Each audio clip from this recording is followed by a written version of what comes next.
progressive journalism, like, share, and subscribe to our YouTube channel. Don't forget to press the bell icon for latest updates.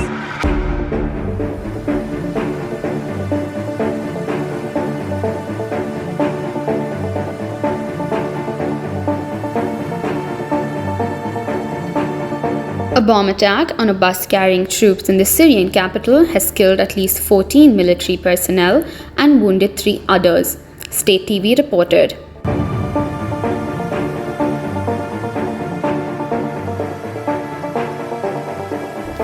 It is one of the deadliest attacks Damascus has witnessed in years.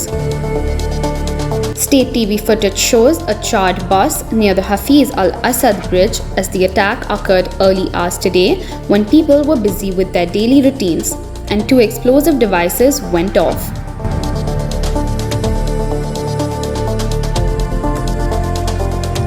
A third device was defused by an army engineering unit.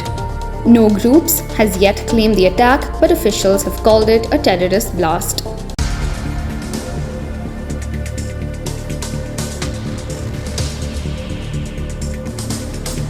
There have been several attacks on Syria this year, but are rare in Damascus, as it's held by opposition fighters in Syria's 10-year-long conflict.